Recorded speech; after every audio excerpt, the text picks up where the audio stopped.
Well, the church bells are going this morning, which is really lovely. I've just walked back from the boat. Now heading off in the car to Chichester to our daughter's baby shower. How exciting!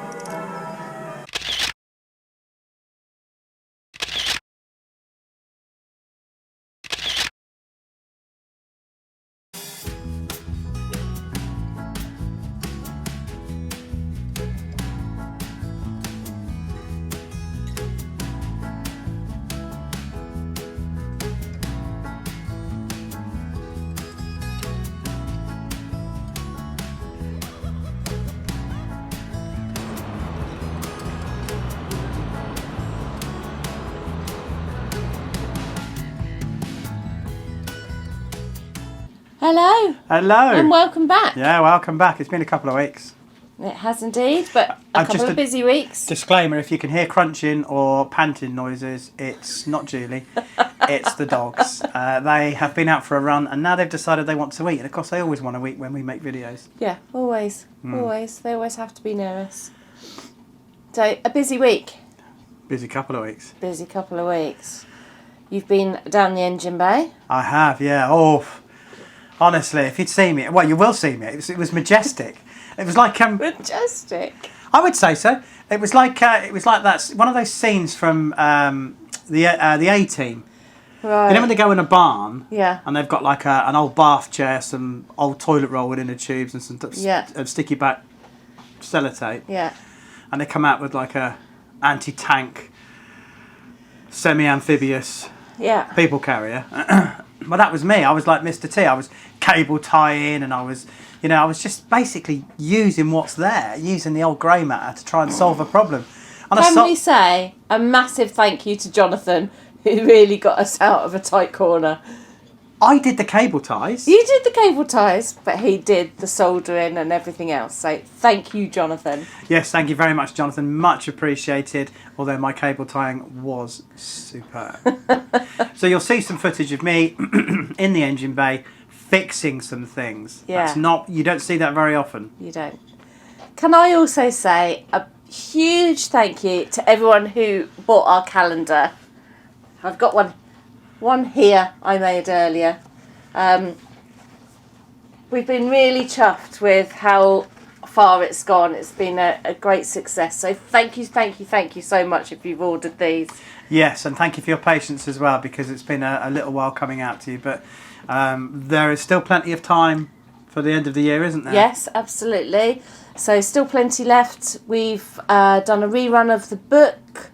So that is coming out. And now I am making, has to be said, Christmas baubles. Yeah, they've been a bit of a surprise hit. We've not even intended on selling the Christmas baubles yet, and we've had order after order after order. So they've obviously found them on your website. They have. So there'll be a few more coming out very soon. So watch this space. Yeah. But yeah, Christmas is coming. It is. The goose is getting fat. Our daughter's baby is due on the 13th of October. Friday the 13th. So we're getting close. Yeah, Friday the 13th. So, yeah.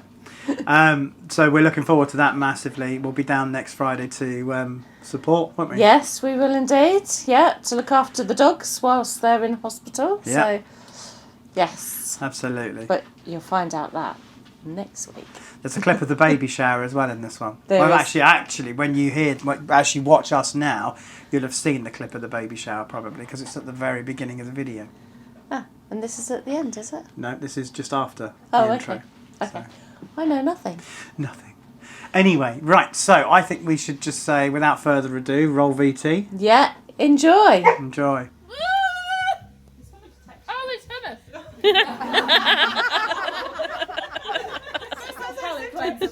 I didn't mean that. I don't mind that. I'm good with that.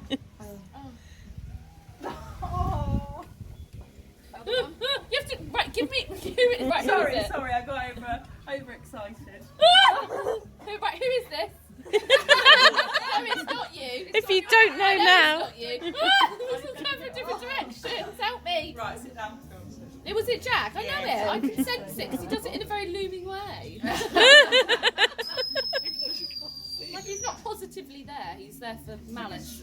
Where's he gone now? In case you're wondering what we're doing, these are Dorset knobs. These are. Yeah. Shoe. No, these are Dorset knobs.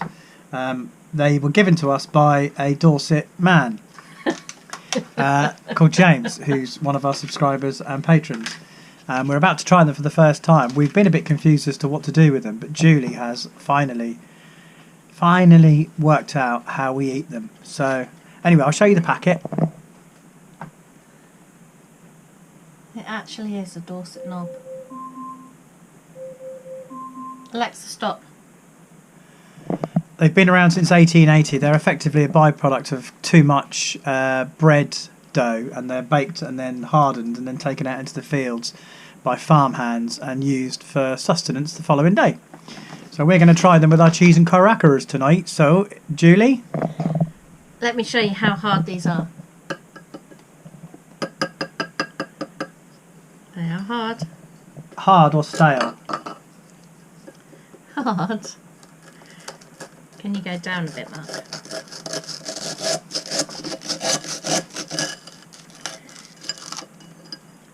And I've been told you eat them with butter and strong cheese.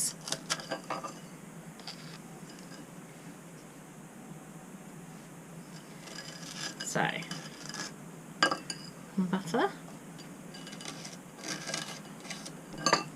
and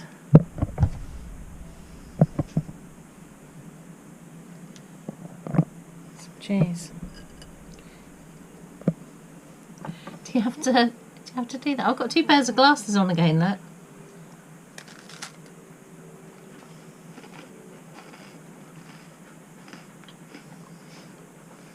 That is really nice. Tasty with cheese? Mmm. It reminds me of a Farley's rusk. You know when you're a baby? Yeah. That consistency. Also, there's some little tiny little rolls or something. Crisp something. Crisp bread, like a crisp bread. Dutch crisp breads. Yeah, exactly the same. These are nice. So thank you, James. Thank you.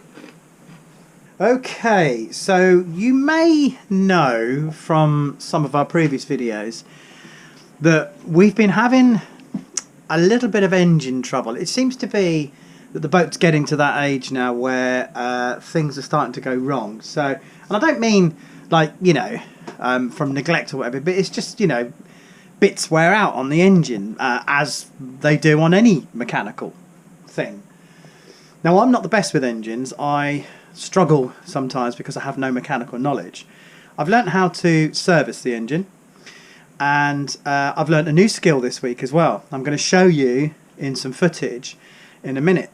But just to explain, basically what happened was we were moving for water, which would have featured in the last video a couple of weeks ago. And just as we were pulling into the bank, we were about a foot away from the bank, luckily, and this is the lucky bit, the engine cut out. Now, you don't really want your engine cutting out on a boat, especially not when you're mid-water. So, me being me, I tried the engine again, it started, and then it ran, and it didn't cut out. And we managed to run it for another week. Then, unbeknownst to me, obviously there were issues that were going to crop up or come to light. About 2 weeks ago, we started the engine, and it cut out almost instantly. So at this point, I'm thinking, maybe it's the filter. Maybe we've taken on some dirty fuel and the filter's blocked. Because I did change the filters as part of the service last year.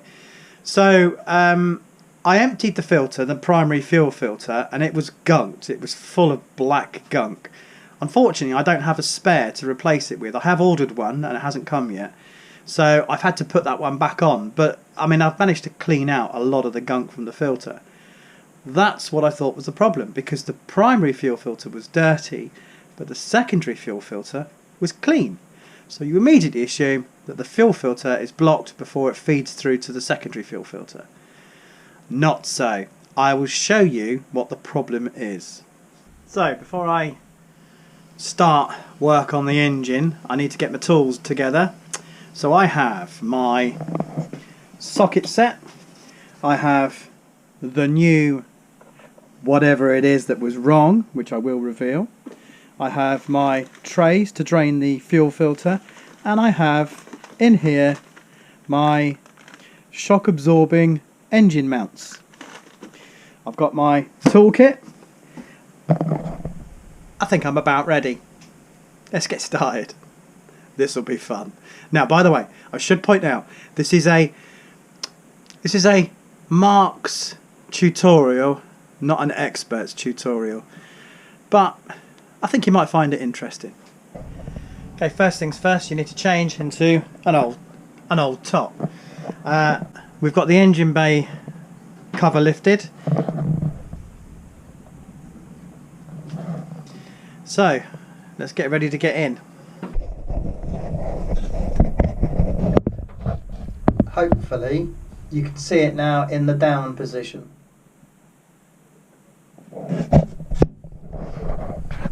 Right, you're going to need an old container. Luckily, I've got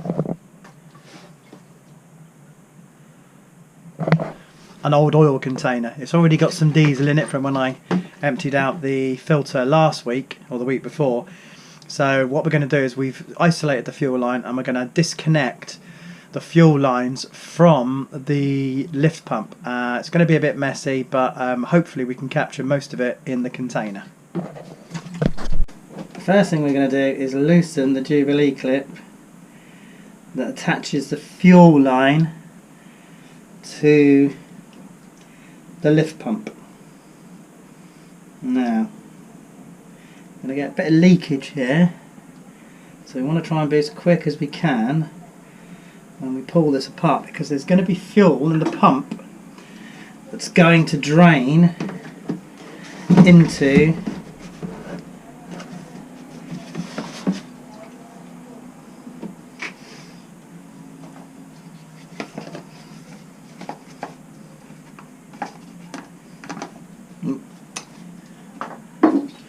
before we do that, we need to cut the cable tie that holds the cables together. Do that carefully because we don't want to put a hole in the cable. Done. Right, let's do that again. So,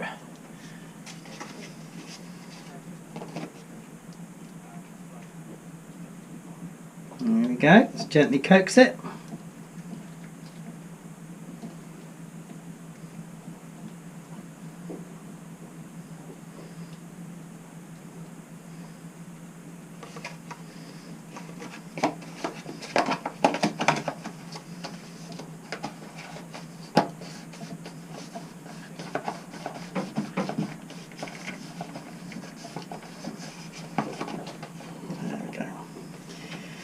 So we'll get a few drops coming out of the fuel pump.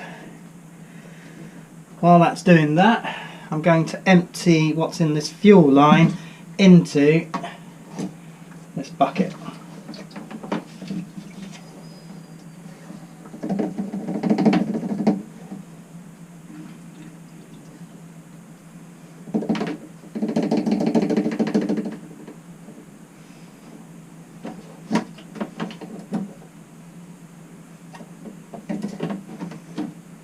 While that's draining, let's get on with unclipping the 12 volt cable so that we can remove the old fuel pump.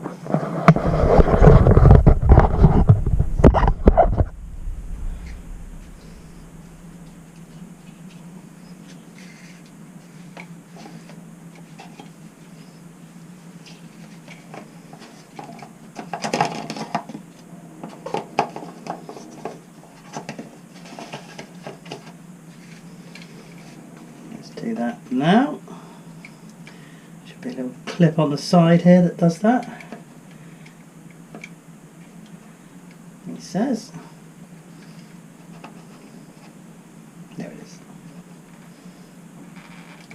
Done. So that's the cable now disconnected. You can see there's still fuel dripping out of the pump. That's perfectly normal.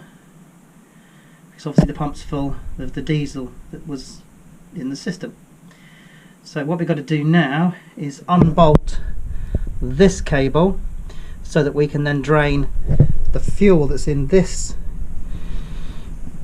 fuel line into the same bucket.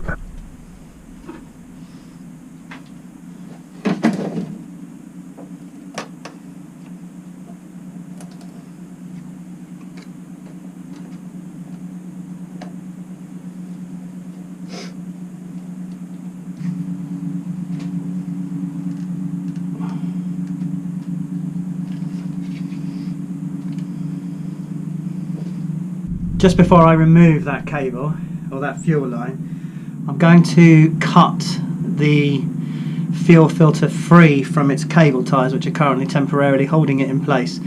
It just might make it easier to drain the fuel out into the container. So just bear with me a second.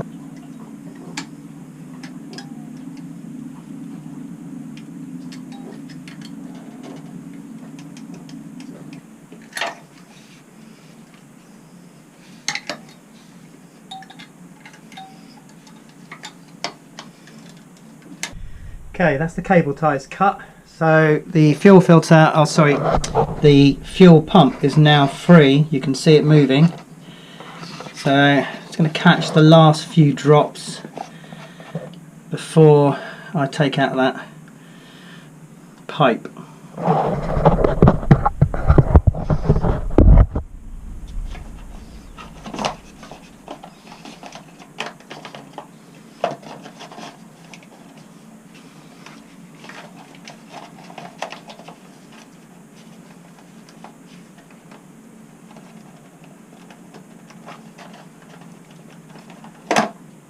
So you can see the fuel hopefully draining away. There's the old fuel pump. Put that up for safekeeping. We'll let this drain.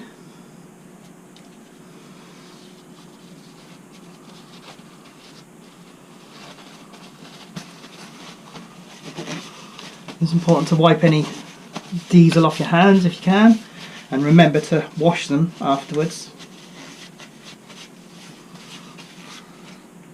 Okay, so quite a bit of fuel came out of that. Let me show you. I did have to drain the primary fuel filter as well, just to get any excess fluid out, but now it's stopped dripping. I'll show you.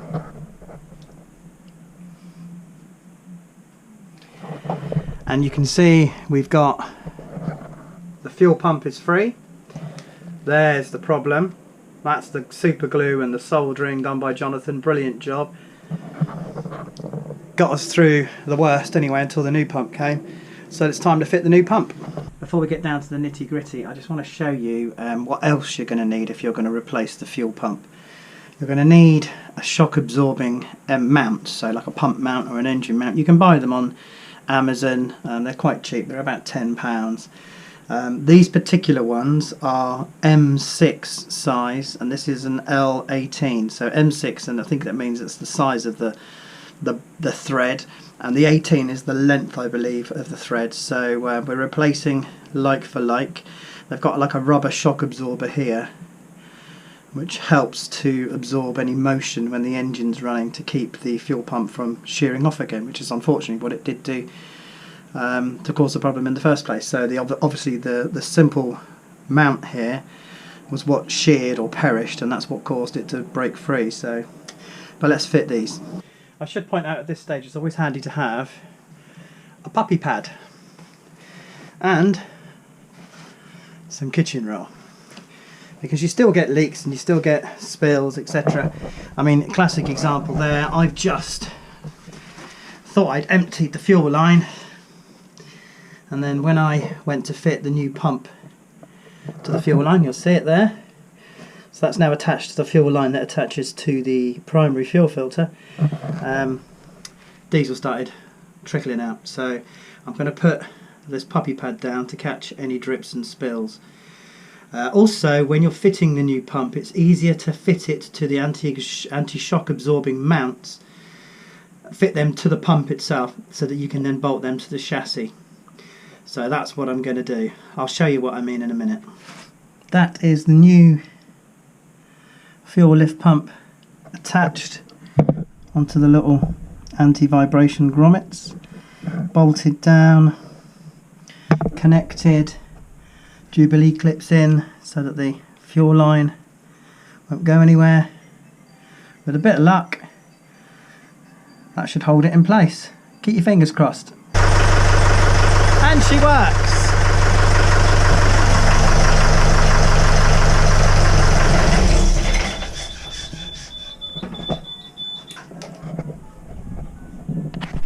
Note to self, turn on the fuel line after you've finished, otherwise your engine cuts out, which it has done 6 times. And I'm stood here panicking thinking, what the hell's wrong? What have I done wrong? Everything I've done to the book, or by the book. So, and then I've just suddenly realised I haven't turned the fuel line back on. So that's back on, let's try it again.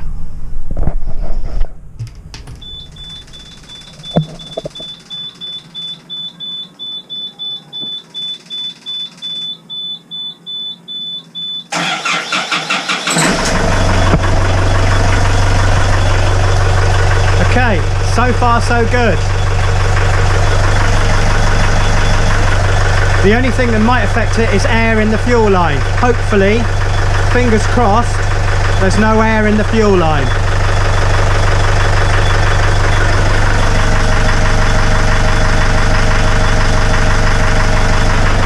I'm just going to check for leaks.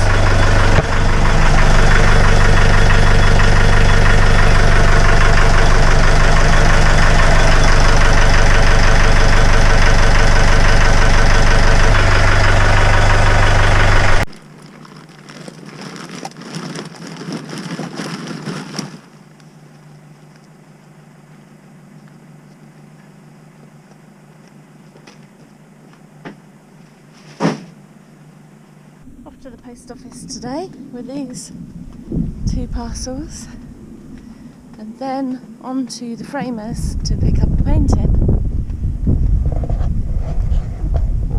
It's beginning to look a little bit like autumn. Okay, here I am in Thiel, which is nearer to the boat, to pick up a framed painting. This isn't my normal framers, this is new framers to me. But I know he's done a fantastic job. The reason I've come here is because Devizes is just too far away at the moment and I needed this quite urgently. These guys have been really recommended to me, so let's go and pick it up.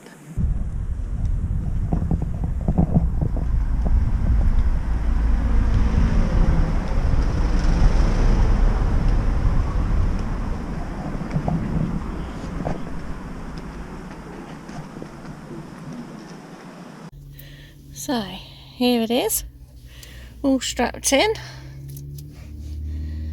and ready to go. So thank you for watching. Yep, thank you for watching. If you like this video, don't forget to give it a thumbs up. Don't forget to subscribe, it's free to do so. When you do subscribe, don't forget to click the bell icon located within the outer reaches of this screen. And don't forget to leave your comments. We love to hear them and Mark will answer every single one. Except the horrible ones, which we had a couple last week, and you just get blocked. That's right, blocked. And we'll see you next time. See you next time. Bye. Bye.